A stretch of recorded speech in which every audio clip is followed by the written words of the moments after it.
Lars runs a lot, and I've done a few hundred cardio kick classes with James and his wife, and Kirk's yoga tie. He's doing yoga like 3 times a day and surfing. So we try to stay healthy, you know, when we're not actually on stage and we're not rehearsing. So we have to kind of keep that level of fitness before we go on tour. Porque quería agregar algo acerca de esto del tema de la edad y el físico, es que ellos ahora, además de estar en gira y tocar, tratan de que cuando no están sobre el escenario, mantenerse en buen estado físico, citar ejemplos como por ejemplo que Lars corre, que quiere que hace algo con yoga, algo por el estilo, y que es básicamente lo que intentan para poder seguirse manteniendo en forma, además de las giras. Hi guys, my name is Juan from 139 up here. During the shooting of Orgullo, Pasión y Gloria, I saw a video of Lars, the whole band, jamming in the tuning room, and Lars, at one point you said to James, maybe we should remind them there's an album called That Magnetic out, so maybe they can sing the songs alone, so because, you remember? No, but it's not the first time I've been asked to comment on something I've said before. I know I don't remember. But of course, can you speak up just a little bit? Yes, of course. We all took it as a joke that you said that maybe the fans in Mexico were singing along with the magnetic songs. My question is, do you consider this that was maybe because the album was still fresh, or maybe you think that the fans didn't dig the new songs that much? It's a great question. The lyrics are more difficult. I can't remember them either. It's a great question. I think that we've spent a lot of time especially in Europe in the last few years, and I think that we somehow, in our own arrogance, take for granted that people know all our music, and I think that when we go to places where maybe we haven't played as much, we're reminded of the fact that not all our songs are always received with the same amount of energy back up at the stage. It doesn't mean that they don't appreciate them. Doesn't mean that the fans are not aware of them, but sometimes that the energy is not thrown back up on stage as much as say for some songs that have been around on live stables for many years. And the Death Magnetic stuff for us as musicians feels very natural, played alongside a lot of the stuff from the earlier records, and we really enjoy playing it. But obviously when you're playing in a stadium situation, you want to find the right balances between playing songs that people know, but you don't want to come out and play 8 new songs that few people have heard. So it's all about balances. And the first show in Mexico City, I think we played more songs from Death Magnetic than we maybe should have. So the night 2 and 3 we scaled it back a little bit and found a better balance. Thank you.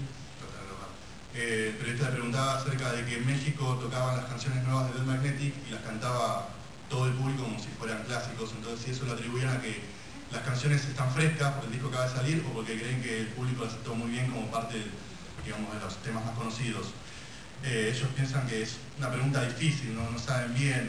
James decía que cantar estos temas es más difícil porque las letras son más complicadas, y Lars completaba diciendo que ellos tocaban en Europa y a veces no pueden tener la actitud arrogante de decir, sí, bueno, acá seguramente conocen todas las canciones.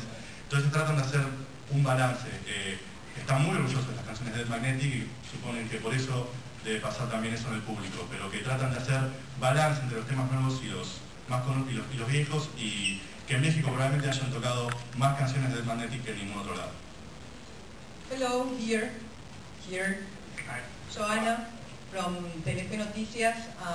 When people heard Death Magnetic, they really felt that you were really together, and I want to know the sensation about you with this new album.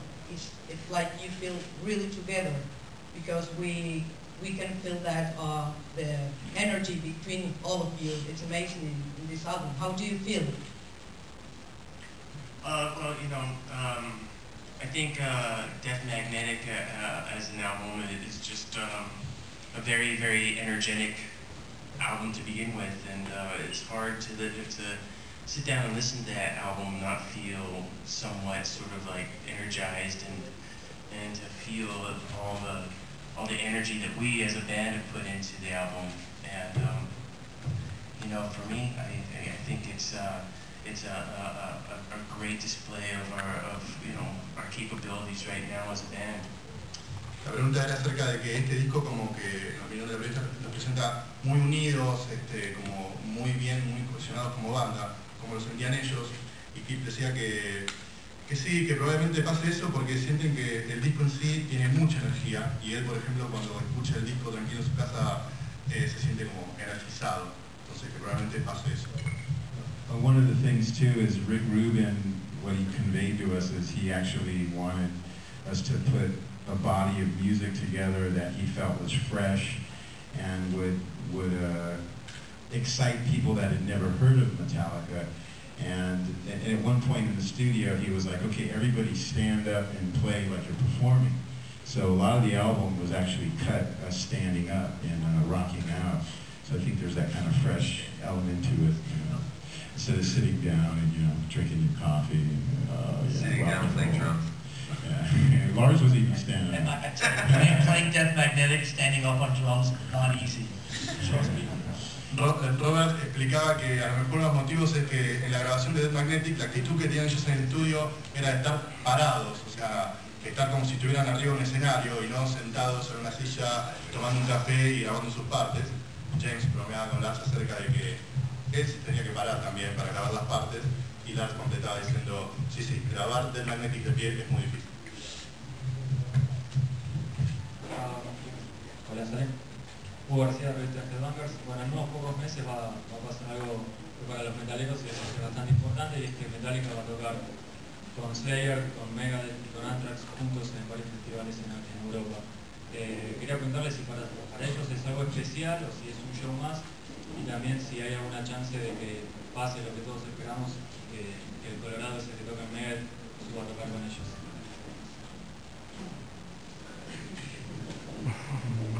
You want to play with Anthrax, Megadeth, Slayer, first time for several days in Europe. So the question is if this tour is something special for us, it's just another tour.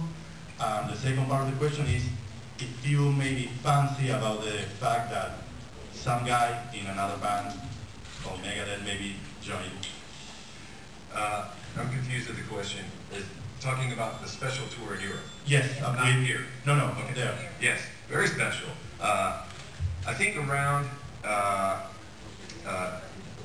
after recording Death Magnetic and seeing the great response of us feeling like we're really strong and together again as a band, and then the Rock and Roll Hall of Fame induction, a lot of history kind of caught up to us. Embracing our past with writing this kind of music again, and inviting all our friends to the Rock and Roll Hall of Fame, and having this sense of nostalgia and being okay with that. I think a lot of it brought up, I think, an importance, at least for myself, and conveying it, that, the Bay Area was pretty important for us, and some of the thrash music of 1980 was a big movement, and also celebrating the other bands who have survived that long. It's not easy. A band like Megadeth, a band like Metallica, a band like Slayer and Anthrax, who are still going. And why don't we get together and celebrate the fact that we've been together for almost 30 years?